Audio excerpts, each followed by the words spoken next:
pourrait lire ensemble dans le livre de Daniel au chapitre 2.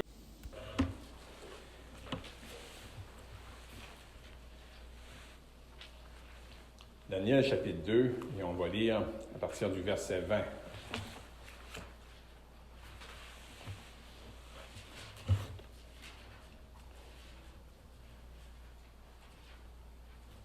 Daniel prit la parole et dit, « Béni soit le nom de Dieu, d'éternité en éternité. À lui appartiennent la sagesse et la force. C'est lui qui change les temps et les circonstances, qui renverse et qui établit les rois. » On pourrait aller au verset 24. Après avoir passé du temps dans la présence de Dieu, on peut lire, après cela, Daniel se rendit auprès d'Arjoc, à qui le roi avait ordonné de faire périr les sages de Babylone. Il alla et lui parla ainsi, « Ne fais pas périr les sages de Babylone. Conduis-moi devant le roi, et je donnerai au roi l'explication. » Arjoc conduisit promptement Daniel devant le roi et lui parla ainsi. « J'ai trouvé parmi les captifs de Juda un homme qui donnera l'explication au roi. » Le roi prit la parole et dit à Daniel, qu'on nommait Belshazzar, « Es-tu capable de me faire connaître le songe que j'ai eu et son explication? » Daniel répondit en présence du roi et dit, « Ce que le roi demande est un secret que les sages, les astrologues, les magiciens et les devins ne sont pas capables de révéler au roi. Mais il y a dans les cieux un Dieu qui révèle les secrets et qui a fait connaître au roi Nebuchadnezzar ce qui arrivera dans la suite des temps. Voici ton songe et les visions que tu as eues sur ta couche. Sur ta couche, ô roi, il t'est monté des pensées touchant ce qui sera après ce temps-ci. Et celui qui révèle les secrets t'a fait connaître ce qui arrivera. Si ce secret m'a été révélé, ce n'est point qu'il y ait en moi une sagesse supérieure à celle de tous les vivants. Mais c'est afin que l'explication soit donnée au roi et que tu connaisses les pensées de ton cœur. Ô roi, tu regardais et tu voyais une grande statue. Cette statue était immense et d'une splendeur extraordinaire. Elle était debout devant toi et son aspect était terrible. La tête de cette statue était d'or pur. Sa poitrine et ses bras étaient d'argent. Son ventre et ses cuisses étaient d'airain. Ses jambes de fer. Ses pieds en partie de fer et en partie d'argile. Tu regardais lorsqu'une pierre se détacha, sans le secours d'aucune main, frappa les pieds de fer et d'argile de la statue, il les mit en pièces. Alors le fer, l'argile, l'airain, l'argent et l'or furent brisés ensemble et devinrent comme la balle qui s'échappe d'une aire en été. Le vent les emporta, et nulle trace n'en fut retrouvée. Mais la pierre qui avait frappé la statue devint une grande montagne et remplit toute la terre. Voilà le songe. Nous en donnerons l'explication devant le roi. Ô roi, tu es le roi des rois, car le Dieu des cieux t'a donné l'empire, la puissance, la force et la gloire. Il a remis entre tes mains, en quelque lieu qu'ils habitent, les enfants des hommes, les bêtes des champs et les oiseaux du ciel. et il t'a fait dominer sur eux tous. C'est toi qui es la tête d'or. Après toi, il s'élèvera un autre royaume, moindre que le tien, puis un troisième royaume qui sera d'airain et qui dominera sur toute la terre. Il y aura un quatrième royaume, fort comme du fer. De même que le fer brise et rompt tout, il brisera et rompra tout, comme le fer qui met tout en pièces. Et comme tu as vu les pieds et les orteils en partie d'argile de potier et en partie de fer, ce royaume sera divisé.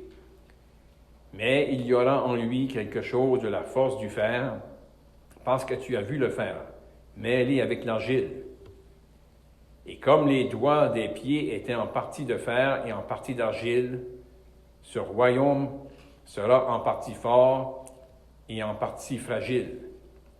Tu as vu le fer mêlé avec l'argile, parce qu'ils se mêleront par des alliances humaines. Mais ils ne seront point unis l'un à l'autre, de même que le fer ne s'allie point avec l'argile. Dans le temps de ces rois, le Dieu des cieux suscitera un royaume qui ne sera jamais détruit et qui ne passera point sous la domination d'un autre peuple. Il brisera et détruira tous ces royaumes-là, et lui-même subsistera éternellement. C'est ce qu'indique la pierre que tu as vue se détacher de la montagne, sans le secours d'aucune main, et qui a brisé le fer, l'airain, l'argile, l'argent et l'or. Le grand Dieu a fait connaître au roi ce qui doit arriver après cela. Le songe est véritable et son explication est certaine. On va juste lire un autre verset dans le chapitre 9 de Daniel. On va juste faire ressortir une chose. Daniel, chapitre 9, et le verset 24. 70 semaines ont été fixées sur ton peuple et sur ta ville sainte. Puis aussi deux versets dans l'évangile de Luc, au chapitre 1.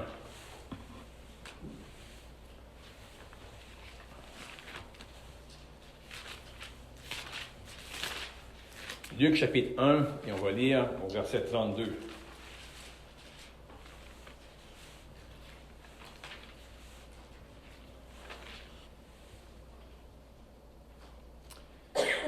Ici, lorsque l'ange a annoncé à Marie qu'elle allait enfanter un fils, et on peut lire au verset 32, « Il sera grand, il sera appelé Fils du Très-Haut. Et le Seigneur Dieu lui donnera le trône de David, son père. Il régnera sur la maison de Jacob éternellement, et son règne n'aura point de fin. » Dieu va bénir la lecture de ces Saintes Écritures.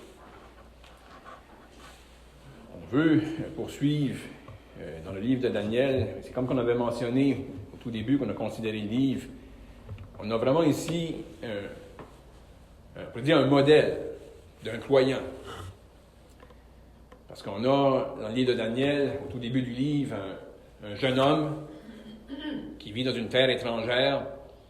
Puis, si on va jusqu'à la fin du livre, on va retrouver un vieillard. Mais là, ici, on ne va pas aller dans tous les détails ce matin, mais on veut faire ressortir certains points lorsque la révélation le songe que le roi avait eu, qui a été révélé à Daniel, parce que le roi avait oublié le songe. Là, il voulait retrouver le songe qu'il avait eu et en avoir l'explication. Et on aimerait juste, ce matin, regarder à 5 choses qu'on peut voir vraiment des vérités précieuses qui sortent de ce chapitre-là, qui étaient, on pourrait dire, des vérités qui éventuellement pourraient être bénéfiques pour le roi, lorsque le roi allait se repentir et vraiment croire, mais vraiment aussi pour Daniel qui a eu la révélation. Au verset 20, lorsque ça lui est révélé, on a une vérité précieuse qui est prononcée là par Daniel, puis vraiment sur laquelle que nous aujourd'hui, on pourrait s'appuyer et être encouragés. Daniel pouvait dire, concernant l'Éternel, à lui appartiennent la sagesse et la force. Il ne faut pas oublier, Daniel était déporté à Babylone, dans une terre étrangère, loin de sa patrie, loin de la terre promise. Mais là, il peut confesser, à lui appartiennent la sagesse et la force. Puis vraiment, comme j'ai mentionné, c'est quelque chose qui est, quand on s'arrête, on va se mettre d'accord avec ça, mais c'est quelque chose qu'on doit porter avec nous chaque jour et s'appuyer, garder à nos pensées ces vérités-là. À lui appartiennent la sagesse et la force. Et le verset 21 aussi est vraiment intéressant. Là, Daniel va confesser, il va dire, c'est lui qui change les temps et les circonstances.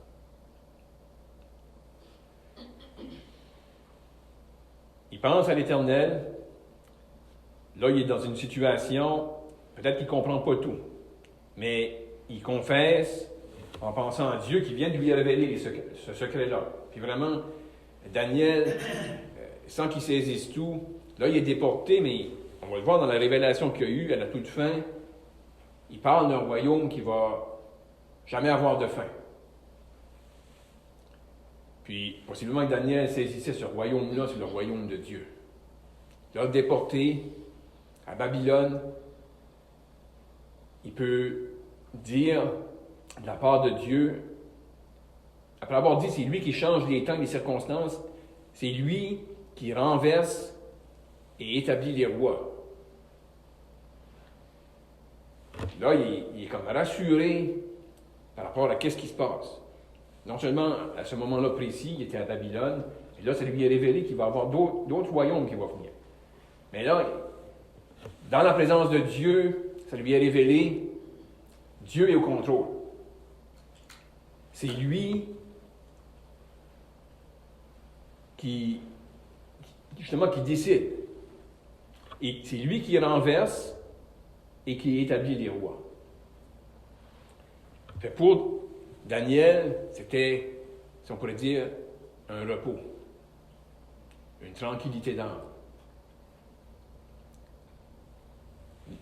Mon Dieu, c'est lui qui a sa main, c'est lui qui va, dans sa volonté, en son temps, parce que c'est lui qui change les temps et les circonstances. Il va enlever des rois, puis il va en établir d'autres. Mais à la toute fin, il va établir un royaume éternel.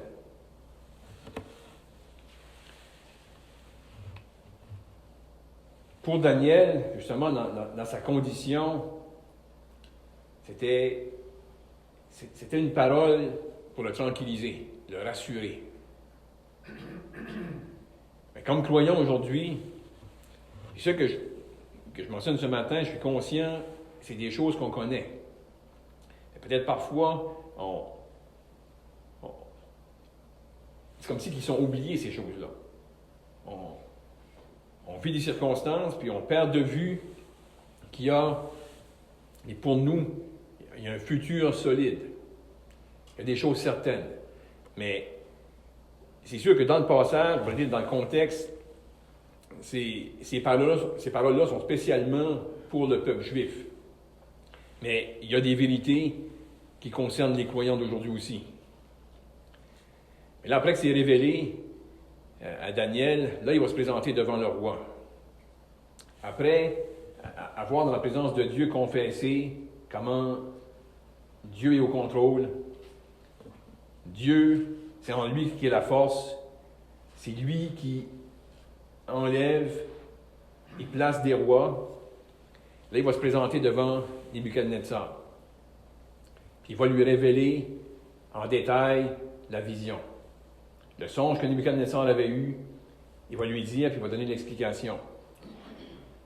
Mais un autre verset qui est intéressant, parce que dans ce passage-là, comme j'ai mentionné, c'est qu'il y a on pourrait dire des versets clés que c'était précieux pour Daniel.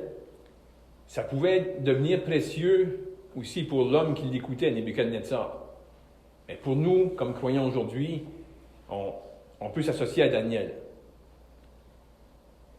Lorsque Daniel se présente devant le roi, puis, parce que là, la nouvelle était amenée au roi, il y a un homme qui peut t'expliquer, qui peut te dire le songe et donner l'explication. Le verset 28, après avoir dit au roi que ce que le roi demandait, Daniel le confesse, ce que le roi avait demandé, c'était un secret, puis il met ça clair, ni les sages, ni les astrologues, ni les magiciens, ni les devins ne sont capables de révéler au roi. Mais le verset 28, très important, lorsque Daniel va confesser devant le roi, mais il y a dans les cieux un Dieu. Et ce Dieu-là, Daniel le connaissait. Il était en relation avec ce Dieu-là. Et nous, on a ce même Dieu. De penser que dans les circonstances, si on s'arrête juste sur ces mots-là, mais il y a dans les cieux un Dieu.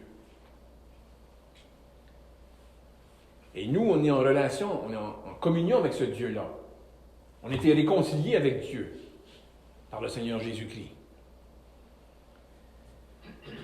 Et là, Daniel peut, d'une manière simple, et d'une manière transparente, puis d'une manière ferme, confesser devant Nebuchadnezzar un non-croyant, un inconverti,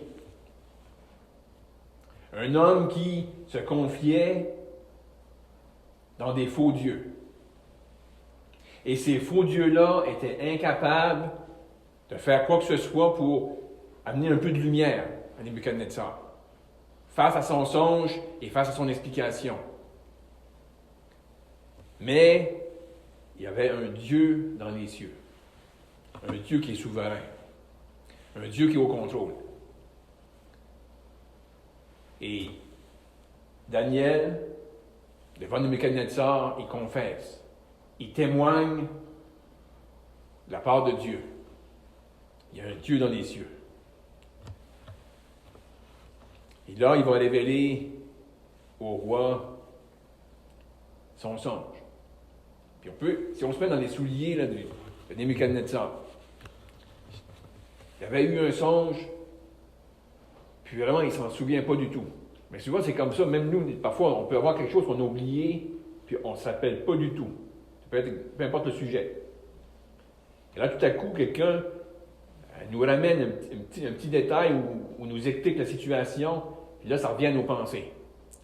Avant qu'il le fasse, c'était complètement oublié. Mais là, on peut s'imaginer, Nebuchadnezzar, il y avait eu un songe, ça l'avait troublé.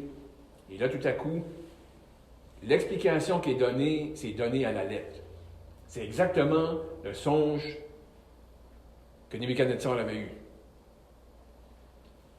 Ça, c'était déjà une chose, parce qu'il avait dit à ses astrologues, les magiciens, les sages, les devins, que si qu'ils avaient une certaine puissance, qu'ils devaient être capables de révéler le songe qu'ils avaient eu et l'explication.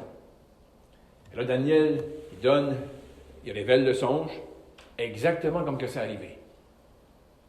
Puis, Non seulement ça, mais avant de le dire, parce que lui, il a quand même confessé quelque chose devant Nebuchadnezzar. Il a dit, si ce secret m'a été révélé, au verset 30, ce n'est point qu'il y ait en moi une sagesse supérieure à celle de tous les vivants, mais c'est afin que l'explication soit donnée au roi et que tu connaisses les pensées de ton cœur.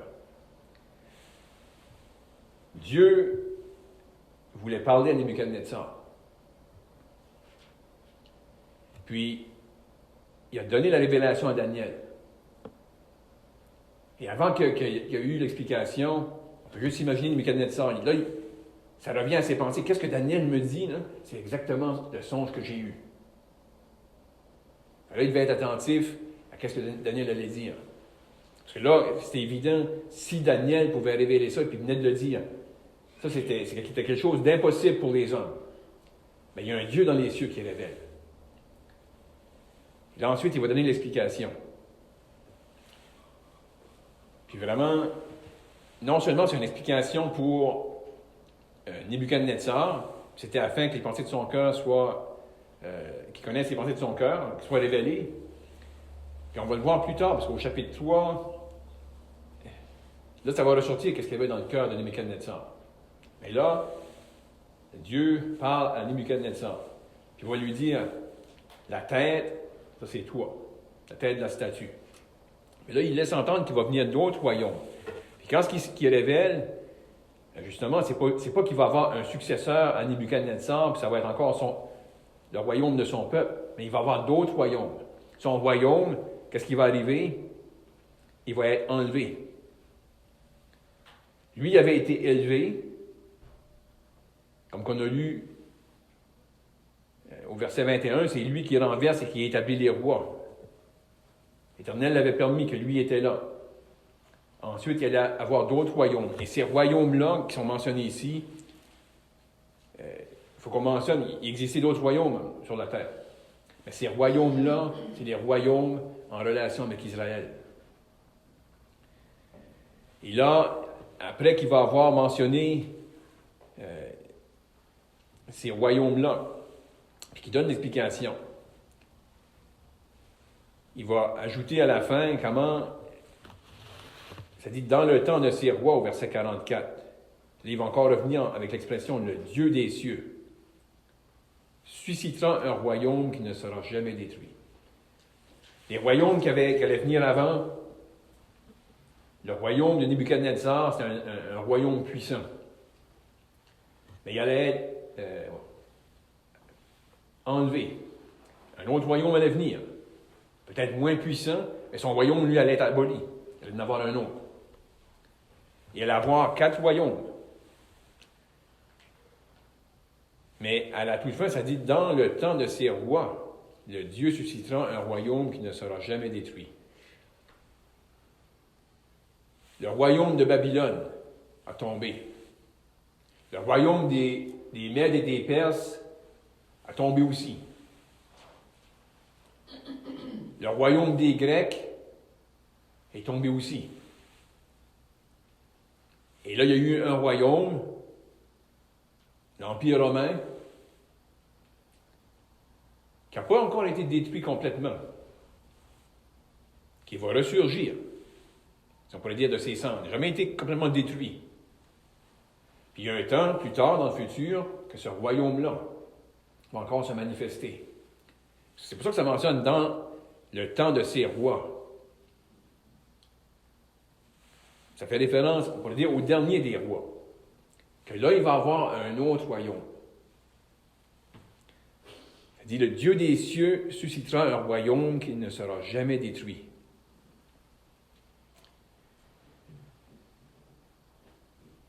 Puis non seulement ça, mais ça dit, et qui ne passera point sous la domination d'un autre peuple.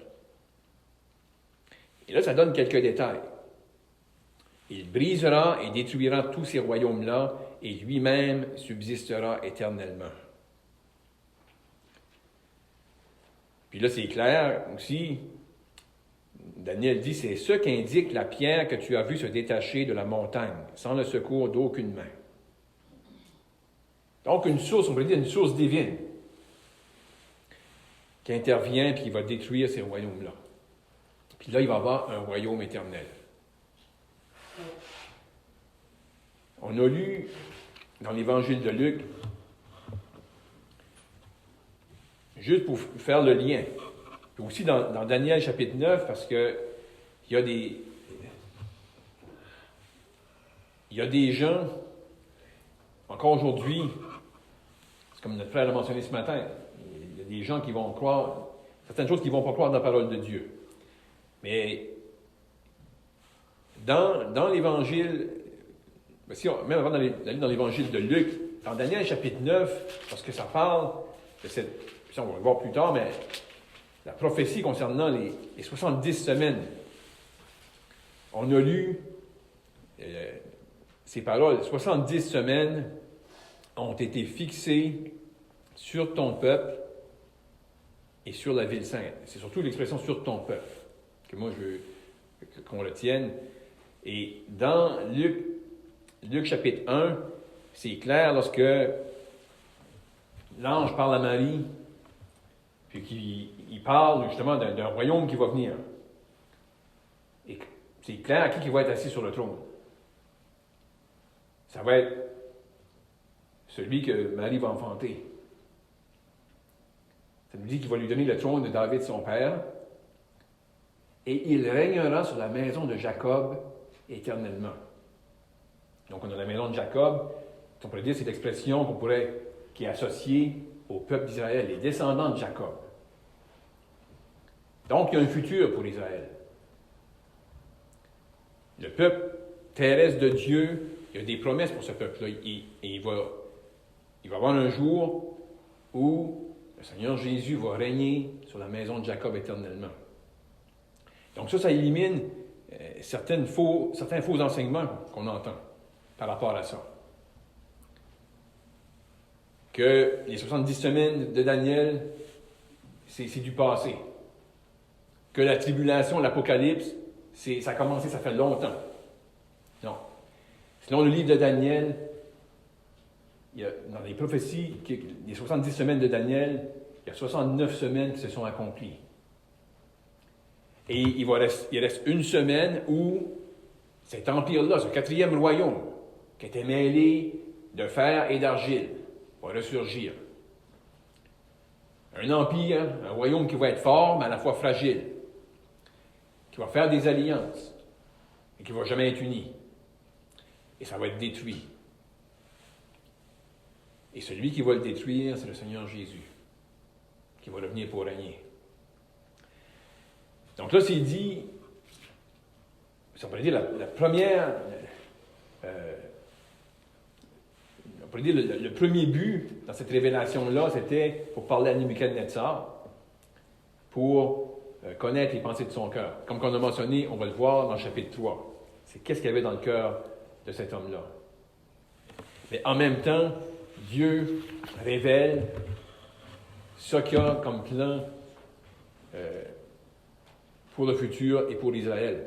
Et j'ai voulu mentionner ça, après que Daniel donne l'explication, on a l'expression « le songe est véritable et son explication est certaine ». Quand on recule dans l'histoire, on voit que ces royaumes-là qui ont été annoncés par Daniel ont pris place, ont pris existence. Et comme Dieu l'avait annoncé, un royaume s'est élevé, et celui qui change les temps, les circonstances, à un moment donné, le royaume a tombé.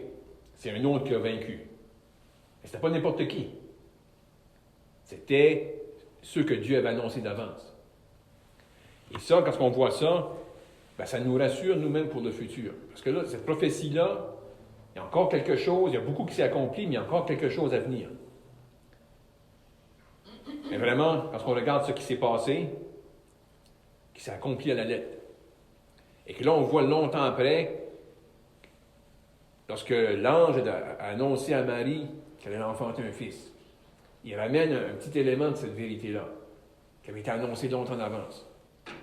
Mais ce que Daniel avait annoncé de la part de Dieu, qu'elle allait avoir un royaume qui allait venir, un royaume éternel, un royaume qui n'aura pas de fin, un Un royaume qui n'allait pas passer sous la domination d'un autre peuple. Et là, l'ange atteste à Marie, c'est qui va régner? Donc nous, on peut, face à ça, être tranquille. Et même parfois, dans un monde qui est troublant, et parfois, on voit des hommes qui s'élèvent. Bon, on sait que c'est en dehors de ces royaumes-là, mais on voit des hommes qui s'élèvent. Puis parfois, on se demande pourquoi.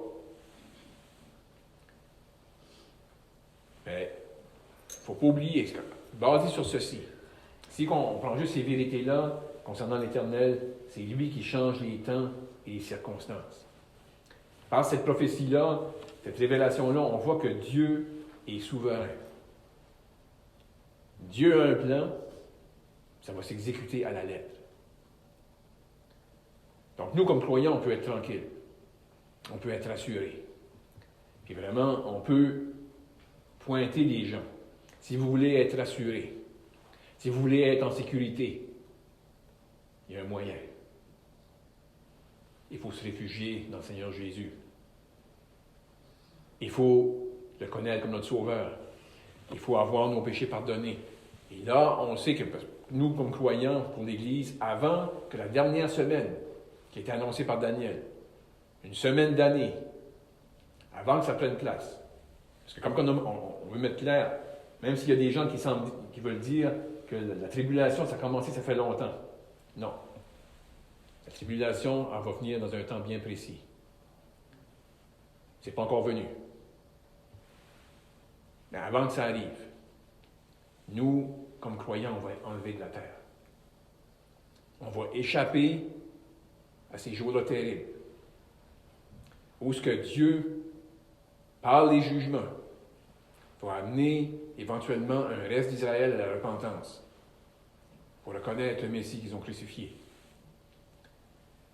Et Dieu, qui était patient, très patient, là va agir en jugement, pour éventuellement établir ce royaume-là qui était promis, un royaume éternel. Que Dieu bénisse sa parole. Père Céleste, en terminant, on veut te remercier pour le Seigneur Jésus. On te remercie pour le fait qu'en lui, nos péchés ont été pardonnés. On te remercie qu'on a été réconciliés avec toi. Et comment, Père, on peut regarder avec assurance vers l'éternité. On a cette promesse, comme on avait dit à ses disciples qu'il allait revenir pour les prendre. Et comment cette vérité a été expliquée plus en détail dans les Épîtres. Et comment c'était l'espérance des croyants à travers les siècles. Et comment l'apôtre Paul pouvait même mentionner que face à cette vérité-là, il était évident que lorsque le Seigneur Jésus allait revenir, il allait avoir des gens qui allaient être encore vivants dans leur corps, d'autres qui se seront endormis. Mais comment, tous ensemble, on allait aller à la rencontre du Seigneur sur les nuées. Et Père, on a hâte à ce jour et on te prie, Père, qu'on pourrait regarder vers ce jour avec espérance, avec assurance, et que jusqu'à cela, Père, on pourrait avertir ceux qui sont sans sauveur, toujours dans leur péché, afin qu'ils puissent, pendant qu'il est encore temps, se repentir, croire au Seigneur Jésus, pour être sauvés. On te prie cela, Père, au nom du Seigneur Jésus. Amen.